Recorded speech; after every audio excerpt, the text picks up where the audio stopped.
दोस्तों नमस्कार। 4 PM पर आप सभी का बहुत बहुत स्वागत है। मैं हूं आपका दोस्त मयूर जानी।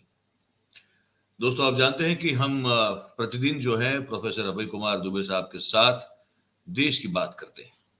आज भी करने वाले हैं। और आज जिस मुद्दे पे बात करने वाले हैं वो पिछले कुछ दिनों से अपने धीरे धीरे चरम पर जाता हुआ नजर आ रहा है। वो धीरे धीरे हमारे प्रधानमंत्री कहते हैं ना कि जैसे विकास हमारे यहाँ रोज नई ऊंचाइयों को छूता है, वैसे ये मुद्दा जो है वो भी रोज एक नई ऊंचाई को छूता हुआ नजर आ रहा है। वो कहाँ जाकर अटकेगा ये हमको अभी समझ में नहीं आ रहा है, लेकिन हमने सोचा कि आज इसी मुद्दे पर जो है अभय जी से बात करें और उनका विचार, उनकी सोच क्या है उसको समझने की कोशिश करें। पूरी मुद्दा है वो राम मंदिर प्राण प्रतिष्ठा वाला मुद्दा। और जिस तरह से शंकराचार्य हमारे जितने हैं, चारों चार जो है उनकी ओर से इस पूरी बात की भर्त्सना की गई कि ये जब शास्त्रोक्त है ही नहीं तो इसमें हम क्यों जाएं। प्रधानमंत्री से धर्म के मामले में अब सबसे ऊंचा पद जो है वो शंकराचार्य का है, तो वो कहाँ स्थान देंगे, कहाँ बिठाएंगे, और संपन्न मंदिर नहीं हुआ है पूरी तरह से तो कैसे ये विधि होगी, ये सब मुद्दों पर। तब उसके बाद भारतीय जनता पार्टी ने अपने जो उनके जो चाल और चरित्र है उसको उसी पर चलते हुए शंकराचार्य जी को भी ट्रोल करने के लिए कुछ लोगों को छोड़ दिया। नेताओं ने भी अलग अलग बातें की। इसके बाद कांग्रेस जो है वो कूद पड़ी। अब नजर आ रहा है कि कहीं ना कहीं प्रधानमंत्री खुद भी जो है, हालांकि अब निजी तौर पर तो कभी इस तरह की बात में वो कभी आते नहीं है, लेकिन एक घोषणा उन्होंने कर दी है। तो ये सब बातों पर और क्या डैमेज कंट्रोल करना चाह रही है या कोशिश में लगी है भारतीय जनता पार्टी, और उसके आगे की बात जो है वो कि मंदिर और न्याय यात्रा जो दोनों साथ साथ ये इवेंट होने वाली है, तो कौन किस पे भारी पड़ेगा, इसको भी हमको आज समझना लगा कि आज के मुद्दे, आज जो देश की बात है उसमें जरूरी है। तो हमने कहा कि सर को आमंत्रित कर लेते हैं और इसी पर बात करते हैं। सर अभय जी, बहुत बहुत स्वागत है आपका। तो सर जैसे मैं भूमिका बना रहा था, जब प्रस्तावना में बोल रहा था, ये डैमेज कंट्रोल में लगे हैं। प्रधानमंत्री ने बोल दिया कि वो 11 दिन के फास्ट रखेंगे, क्या जरूरत आन पड़ी आपकी? मैं आपको अनम्यूट, हाँ अब आप बोलिए प्लीज जी। शुरू में जब प्राण प्रतिष्ठा कार्यक्रम की घोषणा हुई थी तब तो भारतीय जनता पार्टी का रवैया कुछ इस किस्म का था कि ऐसे उसके सामने कोई चुनौती ही ना हो। वो लोग अपनी योजना बना रहे थे, पहलकदमी पूरी तरीके से उनके हाथ में थी। और इस मामले में हमें भाजपा की तारीफ भी करनी चाहिए कि राम मंदिर मसले में आमतौर पर उसके पास पहलकदमी रहती है। इस बार भी पहलकदमी उसके पास है, तो पहलकदमी उनके हाथ में है। और उन्होंने योजना बनाई कि वो विपक्ष के नेताओं को निमंत्रण देंगे और उस निमंत्रण देने के जरिए उनको एक तरह की दुविधा में फंसा देंगे विपक्ष के नेता। और वास्तव में इसमें वो कामयाब भी हुए, उन्होंने विपक्ष के नेताओं को दुविधा में फंसा दिया। विपक्ष के नेताओं को दुविधा में नहीं फंसना चाहिए था, क्योंकि ऐसा कोई नेता नहीं है जिसे ये पहले से पता ना हो कि राम मंदिर का पूरा प्रोजेक्ट कोई धार्मिक और आध्यात्मिक प्रोजेक्ट नहीं है, वो एक राजनीतिक परियोजना है। ये बात विपक्ष के नेताओं को पहले से ही पता थी। बहरहाल जो भी हो, लेकिन एक ऐसा पक्ष था जिसकी गिनती जिसके बारे में पहले से भाजपा के रणनीतिकारों ने सोचा नहीं था, और वो थे शंकराचार्य, देश के चारों शंकराचार्य। और उन चारों शंकराचार्यों ने, जो कि जगत गुरु आदि शंकराचार्य की नुमाइंदगी करते हैं, उन देश के चारों शंकराचार्यों ने अलग अलग अपने अपने मुकाम पर खड़े होकर जो प्राण प्रतिष्ठा कार्यक्रम की आलोचना की, वो दरअसल आलोचना एक दूसरे से बिल्कुल मिलती जुलती थी। उनकी आलोचना के कुछ पहलू थे, इनके बारे में हमें ठीक से गौर करना चाहिए। उनकी आलोचना का पहला पहलू ये था कि ये वैष्णव धर्म के, सनातन धर्म के, जो सनातन धर्म की जो संहिताएं हैं, उनके जो कर्मकांडीय प्रोटोकॉल हैं, उनके मुताबिक ये नहीं हो रहा। मंदिर पूरा नहीं बना है, मंदिर अधूरा है। इसी तरीके से जो व्यक्ति प्राण प्रतिष्ठा कर रहा है वो विवाहित है, लेकिन वो अपनी पत्नी के साथ वहां पर प्राण प्रतिष्ठा करने के लिए नहीं जाएगा। इसी तरीके से ये एक इसमें राजनीति का बोलबाला होगा, तो हम शंकराचार्य वहां जाके क्या करेंगे। और फिर उन शंकराचार्यों ने अलग अलग मुकाम पर धीरे धीरे करके उनकी आवाज भी थोड़ी तल्ख होती चली गई। शुरू में तो केवल वो सवाल उठा रहे थे, फिर जब भारतीय जनता पार्टी के लोगों ने उनसे उल जलूल किस्म की बातें करनी शुरू की, और दूसरे किस्म की, जैसे कि एक तर्क दिया गया कि भाई ये तो रामानंदी संप्रदाय के लोग ही पूजा करेंगे, तो रामानंदी सेक्ट का पूरा मामला है, इसलिए उसी दृष्टि से पूजा होगी, यानी शंकराचार्यों की हमें कोई आवश्यकता नहीं है, उनको बुलाने की जरूरत क्या है। तो जब इस तरह की बातें की गई, तब धीरे धीरे उनकी आवाज थोड़ी तल्ख होती चली गई। और फिर उसमें से अविमुक्तेश्वरानंद ने तो ये तक कहा कि मोदी जी वहां जाएंगे, पूजा करेंगे, मूर्ति को छुएंगे, हम वहां क्या करेंगे, हमारा काम क्या केवल वहां ताली बजाना है। हाँ, तो ये निशिलानंद जी, ज्योतिष निशिकानंद शब्द है जी, ये, निशिकानंद जी, पूरी हाँ पीठ में निशिलानंद जी, हाँ। जी जी। तो ये जो बात कही गई, इससे पूरी भारतीय, मैं समझता हूं कि ये बात जो कही गई है, ये काफी गेम चेंजर साबित हुई। इससे भारतीय जनता पार्टी हिल गई। भारतीय जनता पार्टी काफी चतुर पार्टी है। फौरन ही वो लोग एक्शन में आए और उन्होंने डैमेज कंट्रोल, बचाव की मुद्रा में वो लोग पहुंचे। और ये देखिए, डैमेज कंट्रोल शंकराचार्यों के मुकाबले हो रहा है। फिर धीरे धीरे उन्हें यह भी दिखाई पड़ा कि शंकराचार्यों के पक्ष में विपक्ष भी आ रहा है। विपक्ष ने शंकराचार्यों का हवाला देकर समाजवादी पार्टी ने, कांग्रेस के नेताओं ने ये कहना शुरू कर दिया कि ये तो भारतीय जनता पार्टी और आरएसएस का कार्यक्रम है, एक राजनीतिक कार्यक्रम है। इसमें हम शंकराचार्य भी जब इस बात को कह रहे हैं, तो हालांकि बहुत विपक्ष को ये काम पहले करना चाहिए था, लेकिन देर आए दुरुस्त आए, तो उन्होंने शंकराचार्यों का हवाला देकर अपना राजनीतिक प्रत्याक्रमण भारतीय जनता पार्टी के ऊपर किया। अब भारतीय जनता पार्टी को लगा कि कुछ ना कुछ तो ऐसा करना चाहिए। इस कार्यक्रम के जो धार्मिक पहलू हैं, कम से कम जो धार्मिक दिखावा है इस कार्यक्रम का, उस दिखावे को कुछ ना कुछ वैधता की जरूरत है, कुछ ना कुछ लेजिटिमेसी की आवश्यकता है। और उस लेजिटिमेसी को हासिल करने के लिए उन्होंने एक योजना बनाई। मेरे ख्याल से उस योजना के तहत ही प्रधानमंत्री ने, मेरा ये आकलन है, प्रधानमंत्री ने ये कहा है कि अब वो 11 दिन का एक अनुष्ठानिक उपवास रखेंगे, क्योंकि वो एक बड़े अनुष्ठान, एक पवित्र अनुष्ठान में भाग लेने के लिए जा रहे हैं, इसलिए वो 11 दिन का एक उपवास रखेंगे। और फिर उसका टीवी के ऊपर गोदी मीडिया द्वारा प्रचार शुरू कर दिया गया, और प्रधानमंत्री ने खुद कहा, उनको बोलते हुए भी इस सवाल के ऊपर दिखाया गया। तो ये एक, और फिर उसके बाद में विश्व हिंदू परिषद सक्रिय हुई। विश्व हिंदू परिषद के जो अंतर्राष्ट्रीय अध्यक्ष हैं, मेरे ख्याल से शंकराचार्यों में कुछ दबाव पैदा भी किया गया, और शायद एक दो शंकराचार्यों से ये कहलवा लिया गया है कि हमारा मतलब ये नहीं था, वो नहीं था, हम नहीं आएंगे, हम इसके विरोध में नहीं है। तो किसी भी शंकराचार्य ने कभी नहीं कहा कि वो राम मंदिर बनने के विरोध में। किसी भी शंकराचार्य ने नहीं कहा कि भाई राम मंदिर की प्राण प्रतिष्ठा नहीं होनी चाहिए। वो तो उससे जुड़ा हुआ जो विधि विधान है, वो उसके ऊपर सवालिया निशान लगा रहे हैं। देखिए, मैं मानता हूं कि शंकराचार्यों का किसी भी पार्टी से कोई ताल्लुक नहीं। कोई भी पार्टी दरअसल उन्हें दबाव में नहीं ले सकती। मुझे लगता है कि विश्व हिंदू परिषद वाले गए होंगे, हाथ जोड़े होंगे, उनके पैर वैर छुए होंगे और कहा होगा कि भाई आप ऐसे क्यों कर रहे हैं, हम तो आपकी ये करते हैं, वो करते वगैरह, कुछ इस तरह की तकनीक, इस तरह के हथकंडा उनके सामने अपनाया गया होगा। तो साधु संत हैं, उन्होंने कह दिया ठीक है भाई, हम कोई आपके विरोध में थोड़ी ना है, हमें तो जो बात गलत कही वो हमने कह दी। तो शंकराचार्यों ने ये जो प्रत्याक्रमण किया है, जो आलोचना पेश की है, इससे भारतीय जनता पार्टी को पहली बार लगा कि ये केवल जिस तरह से उन्होंने इसको विशुद्ध राजनीतिक कार्यक्रम के रूप में अपनाया था, ये उचित नहीं था। अगर वो पहले से ही शंकराचार्यों को अपने साथ जोड़ लेते, ये भूल ना करते, तो बहुत बेहतर होता। भाई, एक प्रोटोकॉल के मुताबिक उन्हें एक खास तरह प्रोग्राम को उन्हें केवल रिडिजाइन करना पड़ता ना, अपना उस कार्यक्रम को रिडिजाइन करना पड़ता। तो ओवरऑल उन्होंने वो जो गलती की है, अब उसका वो खामियाजा उठा रहे हैं। और शंकराचार्यों ने एहसास दिला दिया है कि आप कोई नरेंद्र मोदी की रैली नहीं कर रहे, ये कोई चुनावी रैली नहीं है। आप एक मंदिर का, भले ही वो एक राजनीतिक आंदोलन का फलितार्थ हो, भले ही वो मंदिर एक राजनीतिक आंदोलन का फलितार्थ हो, लेकिन आखिरकार है तो वो एक मंदिर।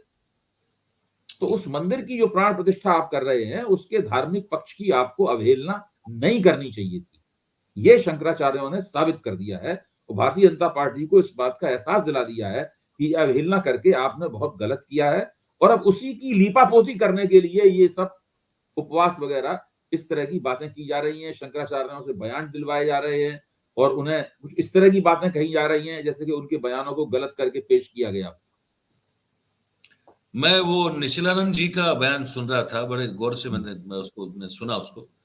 बड़ी सही बात कही उन्होंने कि मुझे अगर बोले, उन्होंने कहा कि मैं अपने पद का अभिमान नहीं कर रहा हूँ, मुझे जो पद मिला है मैं उसका बहुत सम्मान करता हूँ, पर वो पद पर मैं बैठा हूँ, वो पद बड़ा है, मैं नहीं हूँ। जो जगत गुरु शंकराचार्य का पद है उसका, तो वो अगर मुझे बुलाएंगे तो मुझे बिठाएंगे कहाँ, उनका एक सवाल था कि अगर मोदी जी मुझे बुलाएंगे भी और मैं जाऊं भी, तो मुझे कहाँ बिठाएंगे। जो पद है वो पद हिंदू धर्म के लिए सबसे ऊंचा पद है। तो अगर धार्मिक अनुष्ठान कोई हो रहा है, प्राण प्रतिष्ठा एक धार्मिक अनुष्ठान है, अगर वो हो रहा है तो वो मुझे कहाँ बिठाएंगे। बोले वो आते हैं और सबको यूं यूं यूं करके चले जाते हैं।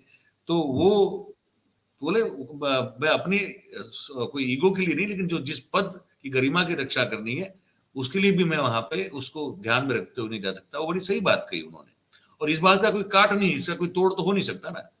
आप राष्ट्रपति को नहीं बुला रहे हैं, आप उपराष्ट्रपति को नहीं बुलाते हैं, तो ये एक तरह से ये तो अब लोगों के मन में हो भी रहा है कि ये तो इनका निजी फंक्शन होता जा रहा है। प्रधानमंत्री जी का खुद का एक एक ग्लोरिफिकेशन जो हर बार होता है, हर कार्यक्रम में करते हैं, उसी तरह का वो होता जा रहा है।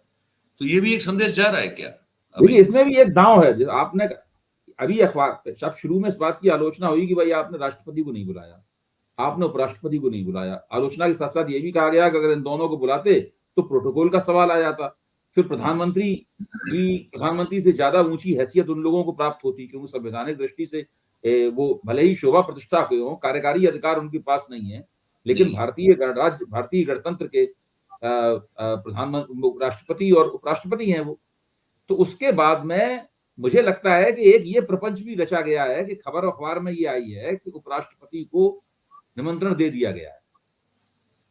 अच्छा, अब खबर आ गई है उपराष्ट्रपति को निमंत्रण दे दिया गया है, लेकिन राष्ट्रपति को निमंत्रण दिया गया है ये खबर नहीं आई है। ये खबर नहीं दूसरी आई तरफ है। ये खबर भी नहीं आई है कि क्या उपराष्ट्रपति ने निमंत्रण स्वीकार कर लिया है, क्या उपराष्ट्रपति आएंगे, या सिर्फ निमंत्रण देने का एक दिखावा किया गया है। भाई अगर उपराष्ट्रपति दिया तो गया भारी है भारी तो लोग दिया गजब गया है और व्यक्ति हैं। नहीं आते हैं तब भी, अगर दिया गया हो और नहीं आते हैं तब भी फिर पेच पेच फंसा है फिर। जी और अगर देखिए उपराष्ट्रपति को दिया गया है ये तो फिर इस मामले राष्ट्रपति को में भी नहीं दिया। भाजपा अपनी ही बनाई हुई उलझनों में थोड़ी फंसती नजर आ रही है। हालांकि मैं इस बात को जानता हूं कि भारतीय जनता पार्टी के राजनीतिक प्रोजेक्ट के लिए शंकराचार्यों का कोई महत्व नहीं है। शंकराचार्यों से पूछ के तो राम जन्मभूमि आंदोलन चलाया नहीं गया था। ना किसी शंकराचार्य ने उनसे कहा नहीं था कि आप अयोध्या पे जाके बाबरी मस्जिद पर हमला बोले। ना 90 के दशक में किसी शंकराचार्य ने ये नहीं कहा था कि आप जाएं और बाबरी मस्जिद को तोड़ दें। ये सारे काम तो नहीं हुए थे। शंकराचार्यों ने तो इसमें उनकी कोई भूमिका नहीं थी। नहीं। शंकराचार्य चाहते थे कि रामलला का मंदिर बने, स्वामी स्वरूपानंद जी उसमें पक्षकार भी थे, जी जी। लेकिन वही अखाड़े के पक्ष में बाद में चले गए थे वो, है? तो मैं कहना ये चाहता हूं कि शंकराचार्यों की जो उपेक्षा की गई है, इतना बड़ा मंदिर बन रहा है, इतने उसमें संसाधन खर्च हो रहे हैं, इतना बड़ा प्रचार तंत्र लगा हुआ है, इतना बड़ा अयोध्या उत्सव हो रहा है, उसमें शंकराचार्यों को जिस तरह दूध में से मक्खी की तरह निकाल के फेंक दिया गया है, वो दूध में पड़ी हुई मक्खी हो, इससे भारतीय जनता पार्टी ने दरअसल अपना नुकसान किया है। अगर वो उदारता दिखाते और अगर शंकराचार्यों का भी कल्पना कीजिए कि शंकराचार्यों का भी अगर इस कार्यक्रम को आशीर्वाद मिल जाता, तब फिर इसकी लेजिटिमेसी, इसकी वैधता कितनी प्रबल होती। बिल्कुल। आपको ध्यान है कि जब एक गुरु गोलवलकर ने एक सम्मेलन किया था, बहुत पहले की बात है ये, मुझे सन की तारीख याद नहीं है, मैंने अपनी किताब में इसका जिक्र किया है, और उसमें संतों का सम्मेलन किया था विश्व हिंदू परिषद की तरफ से। उसमें शंकराचार्यों की तरफ से ये उन्होंने प्रस्ताव पास करवा दिया था कि हिंदू समाज जो है वो छुआछूत का हिंदू समाज को विरोध करना चाहिए। तो जब शंकराचार्यों ने इस प्रस्ताव पर अपनी सहमति दे दी तो गुरु गोलवलकर खुशी से नाच उठे, ये कहा गया है। तो जब उनसे लोगों ने कहा कि आपको इतना खुश तो कभी नहीं देखा गया, आप इतने खुश क्यों हैं, क्या आप शंकराचार्यों को इतना महत्वपूर्ण मानते हैं? तो गुरु गोलवलकर ने कहा था कि शंकराचार्यों को मैं महत्वपूर्ण मानता हूं या नहीं मानता हूं, ये सवाल नहीं है। सवाल ये है कि हिंदू समाज तो उनको महत्वपूर्ण मानता है। अगर वो ये कहेंगे कि छुआछूत बुरी बात है, तो फिर हिंदू समाज में जरूर ये संदेश जाएगा कि छुआछूत का पालन नहीं करना चाहिए, छुआछूत को छोड़ देना चाहिए। तो देखिए, जो वो उस जमाने में संघ के संचालक थे, वो शंकराचार्यों के महत्व को किस प्रकार स्वीकार करते थे। और आज नरेंद्र मोदी के नेतृत्व में जो हो रहा है और मोहन भागवत के नेतृत्व में हो रहा है, उसमें मोहन भागवत खुद तो उसमें बैठे रहेंगे नरेंद्र मोदी के साथ में गर्भगृह में प्राण प्रतिष्ठा के समय, लेकिन उन्होंने भी शंकराचार्य की कोई परवाह नहीं। बात सही है, बिल्कुल सही है। अब सर यहाँ से थोड़ा आगे हम एक मुद्दे की ओर चलते हैं। अब ये 22 जनवरी, अब तो जब तो 11 दिन के फास्ट है, तो अब तो रोज हर एक उपवास का बड़ा महत्व जो है हमारे मीडिया के चैनलों में जो है उसको समझाया जाएगा। वो तो चलता रहेगा अब 11 दिन तक लगातार। अब तो एक फेस्टिवल शुरू हो गया क्योंकि मोदी जी के फास्ट शुरू हो जाएंगे अब कुछ समय में। 22 जनवरी को ये प्रतिष्ठा उत्सव होगा। 14 जनवरी से हो रही है भारत जोड़ो न्याय यात्रा। ठीक है। तो अब ये दोनों जो है अलग अलग घटनाएं हैं। एक धार्मिक उन्माद या अपनी लोगों की श्रद्धा या आस्था का एक्सप्लोटेशन करके अपनी राजनीति चमकाने का प्रयोग है। दूसरा जो है वो जो बताया जा रहा है कि भाई जो भी अन्याय हो रहे हैं, जितने जो भी तबके हैं देश के भिन्न भिन्न वर्गों के, उनके खिलाफ हो रहे अन्याय के लिए और भारत को जोड़ने की न्याय यात्रा है। तो दो है अलग घटनाएं, पर शुरू तो अगल बगल में हो रही है। क्या कौन किस पर जो है अपना प्रभाव दिखा पाएगी, कौन थोड़ा भारी रहेगी, या तो कैसे देखते हैं आप इसको, दोनों घटनाओं को?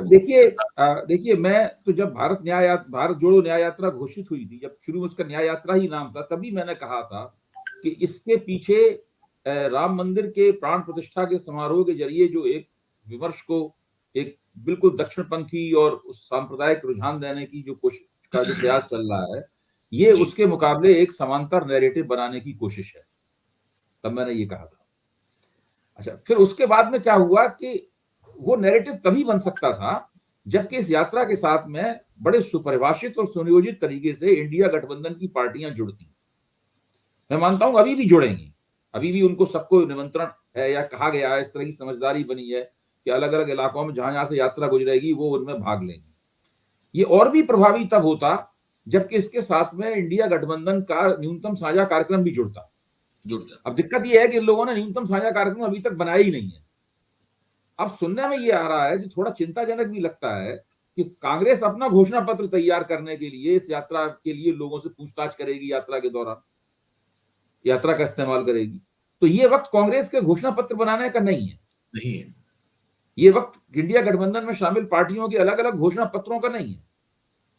ये तो इंडिया गठबंधन के न्यूनतम साझा कार्यक्रम का वक्त है और उस न्यूनतम साझा कार्यक्रम को ही सभी घटक दलों को अपना घोषणा पत्र मानना चाहिए। मैं ऐसा समझता हूं, तभी देश की जनता के सामने ये छवि जाएगी कि ये लोग एकताबद्ध हैं और ये भारतीय जनता पार्टी को हराने के लिए देश को एक वैकल्पिक कार्यक्रम दे रहे हैं। क्योंकि उस घोषणा पत्र में केवल ये नहीं होगा कि भाई इस सरकार ने बेरोजगारी रोकने में सरकार नाकाम रही। उस घोषणा पत्र में यह भी होना चाहिए कि ये सरकार तो नाकाम रही, हम कैसे कामयाब होंगे बेरोजगारी। बिल्कुल। उस घोषणा पत्र में केवल ये नहीं होना चाहिए कि इस सरकार ने महंगाई बहुत बढ़ा दी। उसमें यह होना चाहिए कि हम गारंटी लेते हैं कि हम देश में महंगाई एक निश्चित स्तर से ऊपर नहीं जाने देंगे। तो ये इस तरह की सकारात्मक बातें उसके अंदर व्यवहारिक होनी चाहिए, जिसको पढ़ के और समझ के तमाम लोगों को ये लगे कि भाई ये पार्टी, अगर ये सरकार बदली, ये लोग आई, इनकी वजह से हमारा जीवन अधिक सुगम और सहज होगा। जो आज जो हमारी जिंदगी गुजारने में जो मुश्किलें हैं, वो मुश्किलें हमारी दूर हो जाएंगी। लेकिन इसमें थोड़ा मैं समझता हूं कि विपक्षी दल थोड़ा पीछे है। वो इस बात में तो कोशिश कर रहे हैं कि भाजपा के उम्मीदवारों के खिलाफ एक उम्मीदवार सब जगह खड़ा कर दें। इसके लिए तरह तरह की बातचीत हो रही है, तरह तरह की जो पेचीदगियां हैं उनको हल करने की कोशिश की जा रही है। तो इसका श्रेय उनको देना चाहिए, मैं उनकी तारीफ करूंगा, इसमें देर आए दुरुस्त आए। लेकिन इसके साथ साथ में तो प्राथमिकता के साथ में ये जो नैरेटिव बनाने का काम होना चाहिए था, ये अभी उनके एजेंडे पे मुझे दिखाई नहीं पड़ता है। अगर ये नैरेटिव बनाने का काम होता तब ये भारत जोड़ो न्याय यात्रा और भी ज्यादा प्रभावी होती। मतलब नैरेटिव बनाने का जो एक साझा प्रयास होना चाहिए, वो आपको लगता है कि वो होता हुआ नहीं दिख रहा है अभी आपको? मैं ये नहीं कह रहा हूं ये नहीं करें, हो सकता है आगे जाके करें काम, लेकिन देर हो जाएगी उसमें काफी। वो अगर अब इस वक्त यात्रा की शुरुआत से ही होता तो और अच्छा रहता, आप ये कह रहे हैं। तो आखिरी में एक सवाल पूछता हूं, फिर हम लोग कार्यक्रम को संपन्न करेंगे। तो जब ये भारत जोड़ो न्याय यात्रा और ये एक तरफ ये राम मंदिर प्राण प्रतिष्ठा कार्यक्रम होता होगा जब आने वाले दिनों में, तो लोग जो है, देश के नागरिक जो हैं, वो किस चीज की ओर ज्यादा आकर्षित होते हुए नजर आएंगे आपको? देखिए, दो बिल्कुल अलग अलग चीजें हैं। ये है दो अलग चीजें। मैं ये मानता हूं कि एक ही वोटर दोनों के प्रति आकर्षित हो सकता है। मैं ये नहीं मानता हूं कि ये एक वोटर या तो अगर उसकी तरफ आकर्षित होगा तो इसकी तरफ आकर्षित नहीं होगा। अगर हम ये मान लेंगे, फिर तो हम ये मान लेंगे कि राम भक्त, जितने भी राम भक्त हैं या मंदिर में श्रद्धा रखने वाले लोग हैं, ये सब बीजेपी के स्वाभाविक रूप से वोटर हैं। ऐसा हमें नहीं मानना चाहिए। मेरा मानना यह है कि राम मंदिर के प्रति श्रद्धा रखते हुए भी बहुत से मतदाताओं का रुझान राहुल गांधी की भारत जोड़ो न्याय यात्रा के साथ हो सकता है और इंडिया गठबंधन के प्रति उनका रुझान हो सकता है। इंडिया कांग्रेस के और विपक्ष के बहुत सारे वोटर ऐसे हो सकते हैं जिनसे अगर आप पूछें तो कहेंगे बहुत अच्छा हो रहा है, राम मंदिर बन रहा है। सही। मतलब हाँ, तो वो ये इसको इस तरीके से हमें देखना चाहिए, क्योंकि बहुत सारे मुश्तरका वोटर, बहुत सारे कॉमन वोटर्स होंगे दोनों के बीच। बिल्कुल, बिल्कुल। फ़र्क ये होगा कि ये जो सैटेलाइट चैनलें हैं, वो शायद वो भारत जोड़ो न्याय यात्रा को उतनी तवज्जो नहीं देगी। ये एक फ़र्क हो सकता है, हाँ, मेरे ख्याल से देखो, शायद। तवज्जो देनी पड़ेगी उन्हें। सवाल ये अच्छा, हो वो सकता देनी है, पड़ेगी। जब ये 22 जनवरी का कार्यक्रम अपने आप में पूरा हो जाएगा, फिर भी जो प्रचार का कार्य चलता रहेगा, लोगों को दर्शन कराने के लिए 2.5 करोड़ लोगों को दर्शन कराने की पूरे फरवरी मार्च में पूरी कवायद होगी। लेकिन मुझे नहीं लगता कि भारत जोड़ो न्याय यात्रा की पूरी तरह उपेक्षा की जा सकती। बहुत-बहुत धन्यवाद सर, आपने बड़ी अच्छी आज बात कही। 2-3 पहलू हमने आज छुए, मुद्दे को हमने छुआ और आपने बिल्कुल अपनी बात जो है हमारे दर्शकों के सामने रखी, इसलिए आपका बहुत-बहुत धन्यवाद। फिर से कल तो मेरे ख्याल शनि-रवि तो हम लोग नहीं करते हैं। सोमवार को आएंगे। सोमवार को फिर से आप से मुखातिब होंगे। बहुत-बहुत धन्यवाद sir, thank you very much. तो भाई प्रोफेसर अभय कुमार दुबे साहब थे। आप हम रोज उनसे देश की बात करते हैं, आप जानते हैं, और उसमें सांप्रत मुद्दों को हम छूते हैं और उनकी क्या राय है, उनका क्या आकलन है, वो आप तक हम पहुंचाने की कोशिश करते हैं। आज भी की। आप जो आज हमने कोशिश की, वो आपको कैसी लगी, वो आप हमको ये जो कमेंट बॉक्स है उसमें लिख के ज़रूर से बताइए। बात अगर आपको हमारी अच्छी लगी हो, पसंद आई हो, तो फिर इस वीडियो को लाइक कीजिए। इस वीडियो की लिंक जो है उसको हो सके उतना शेयर कर दीजिए और हमारे जो चैनल है 4 पीएम और उसके हमारी बहुत सारी प्रादेशिक चैनल है, आप उनको सब्सक्राइब करें और अपने आसपास के लोगों से करवाएं। और जॉइन का बटन आप देख रहे हैं, वो आप अगर दबा देंगे तो आप हमको आर्थिक अनुदान भी जो है दे सकते हैं, जिससे हमको प्रोत्साहन मिलता है, हमारा उत्साह बढ़ता है। बहुत-बहुत धन्यवाद करेंगे आप सभी का इस कार्यक्रम में हमारे साथ जुड़ने के लिए। Thank you very much. नमस्कार।